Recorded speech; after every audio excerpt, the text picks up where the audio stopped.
So, it is episode 3 of The Strain. Holy crap. Episode 3, Fort Defiance. Woohoo. So, we did kind of get the reason the episode was entitled Fort Defiance. Apparently it's because there was an actual fort there that the Americans used, and it has long since disappeared, but they're gonna make a last stand in this fort area, I guess, that, you know, yay, anti-vampires. Not as much happened in this episode as in the previous 2 episodes. I thought more happened in this episode than in the second episode. Really? Yeah, in the second episode we just kind of wandered around for a while. In this we had to deal with, Zack learning a lesson, and we got to see Gus doing stuff, and we got to see, how Satrakan is still, alive and kicking.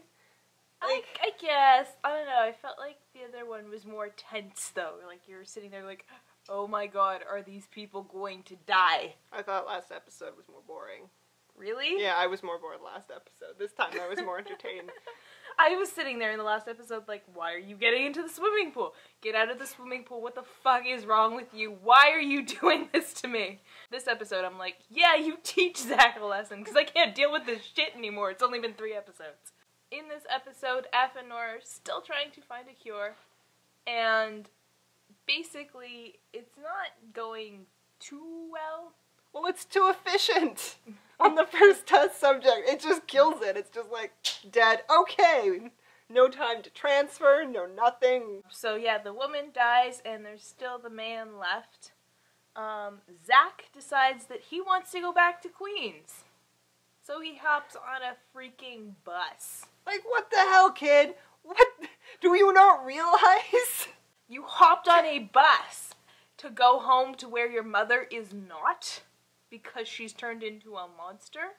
Get back in the freaking house! Have you noticed that every time they shoot Zack, his head is angled? Defiantly? Yeah. Just it's permanently tied to the side. His ear is attached to his shoulder.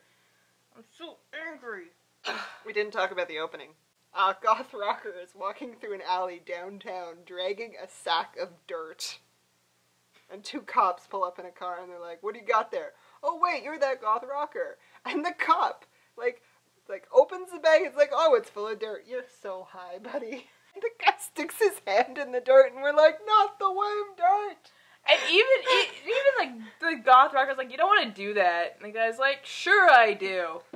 Ah! And you're just ah! And then he the Goth Rocker's head goes back and he silently calls to all of the vampires in the area and you just get a swarm. You're just ugh. How are you still alive? Well, clearly you're not anymore, but also seriously. The Goth Rocker paints his face whiter because, vampire pale, not enough for this bitch. You get to see why, as she said, Satrakan is still alive. Because he's 94 and he's still killing vampires. Yeah. So, meanwhile, walking down the street, and out comes a vampire, and he's really, bitch? Pop, pop! And then he's okay, well, worm, and he takes it home, and he cooks it up into a solution of something. And he, adds blood to make sure it's still not alive. And then he drops it in his eye.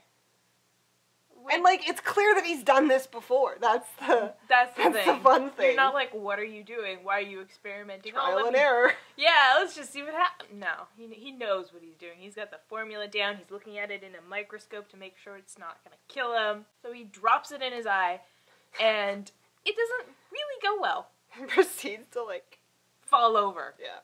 Where Nora finds him the next morning, unconscious, not breathing. Eyes all bloody.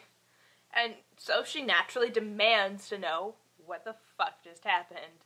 Why was he dropping stuff in his eye? And he tells her that, hey, I'm 94.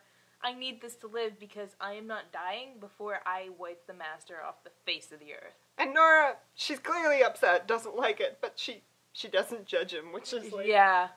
I just wanted her to look at him and be like, after all this, I hope you find true peace. And then just walk away. But for an episode of no judging, the rat catcher wins forever.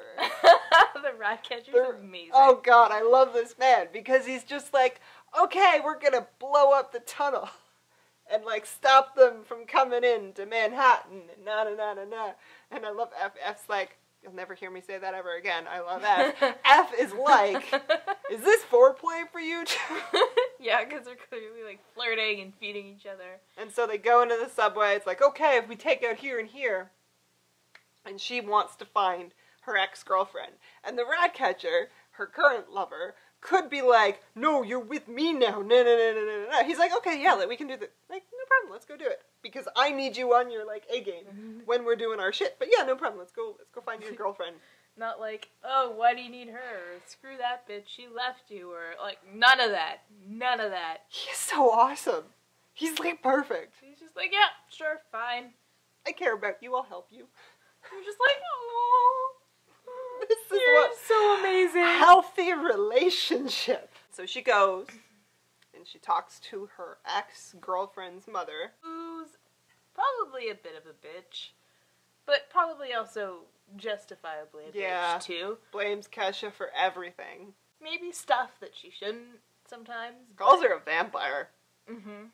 Which is really funny because, you know, just given the situation. Yeah. But I don't know, I also noticed that she didn't defend herself at all. Like, no. She tried to keep the girl, like, alive, and last time she saw her, she was alive. It's not like she just, like, kind of left her at the side of the road, like, see you later, and then the girl goes and, like, robs her place, right? So it's not, she's kind of should be clear of all responsibility.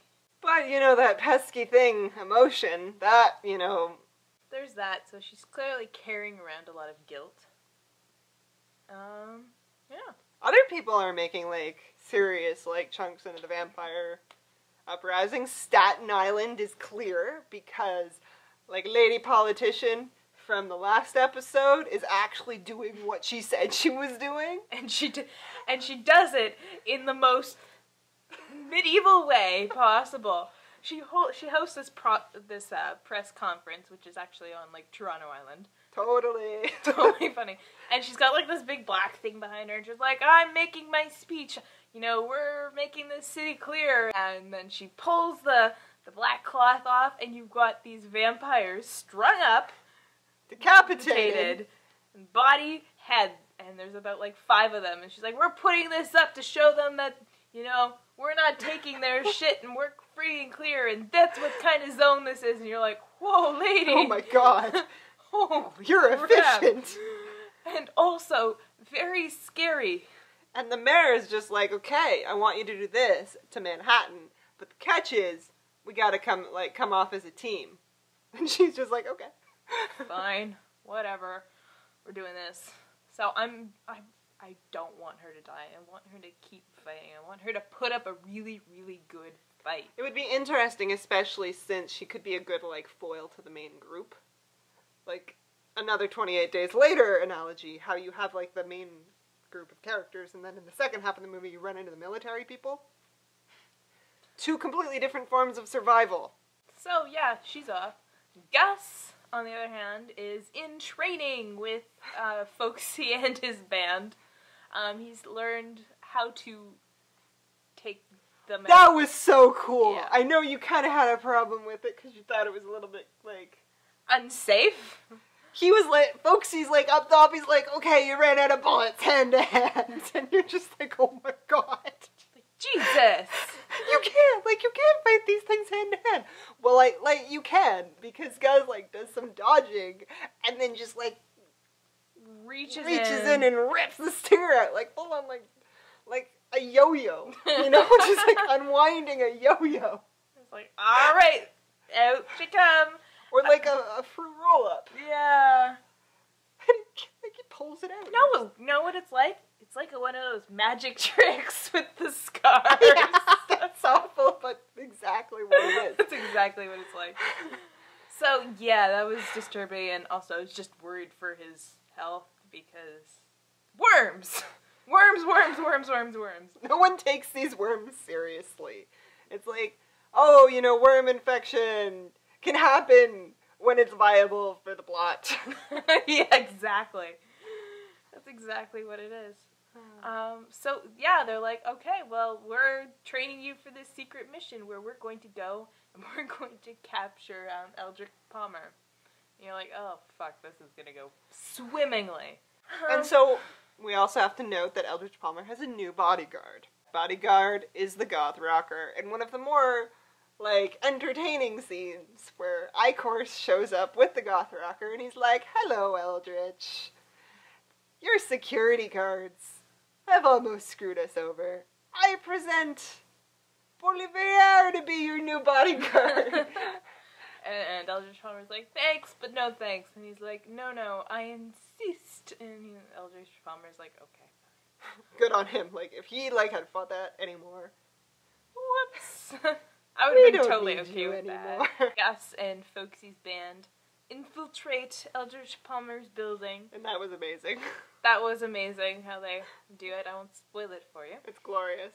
But when they get up, it turns out that Eldritch Palmer kind of has a security plan in place for this, runs into his panic room, and turns on some UV lights. It's so clever!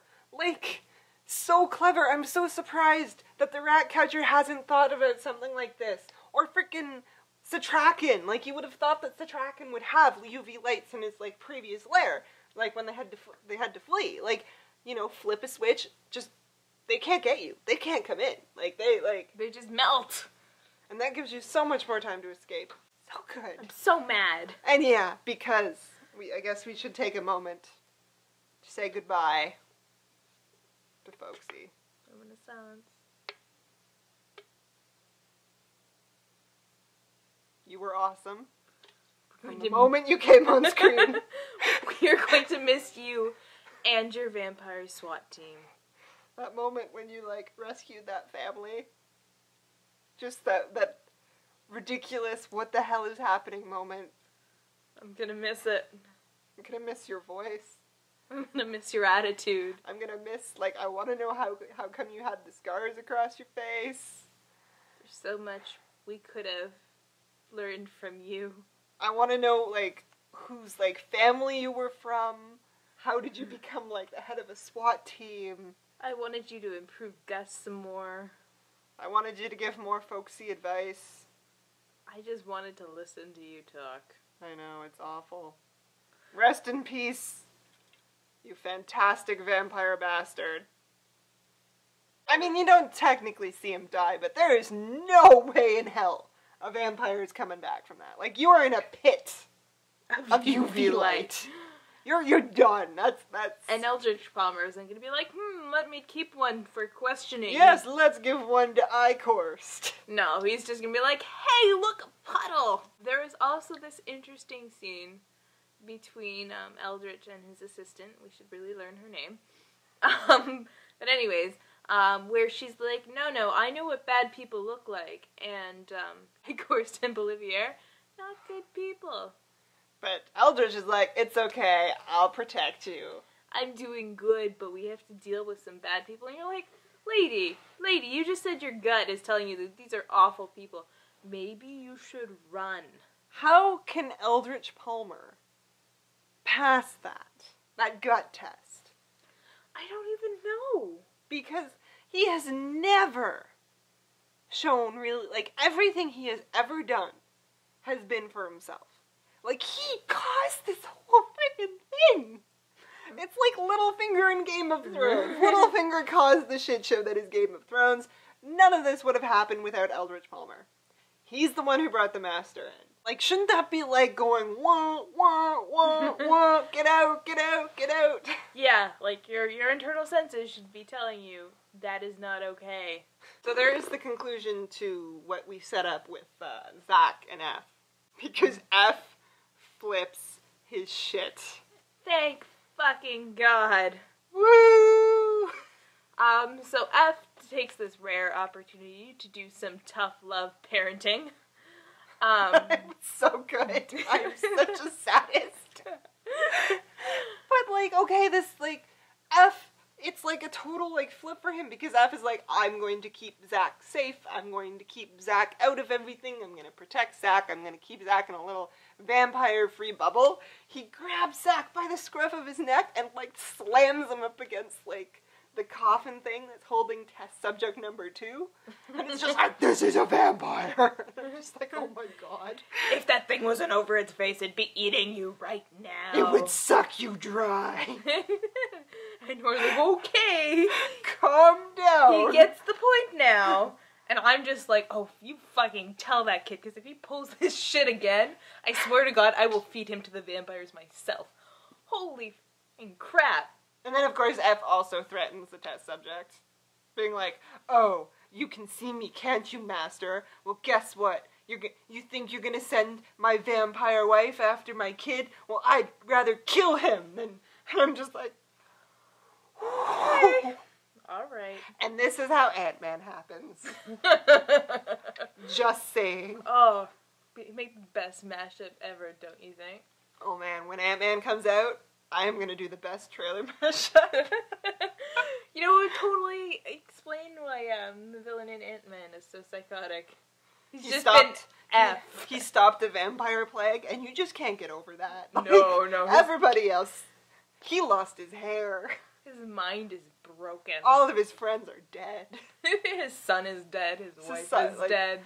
Society's moved on, but... Society doesn't even acknowledge the hell that he went through. They made a really awful vampire movie, like, a few decades later, that Affleck...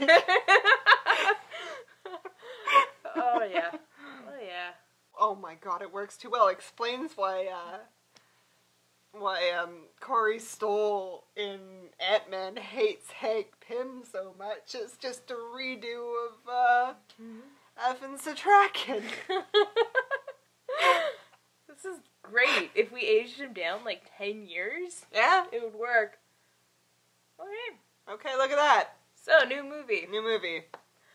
Alright. So, let us know what you thought of this episode. What did you like? What did you not like? Do you think Folksy is dead? How much do you want to kill Zack yourself?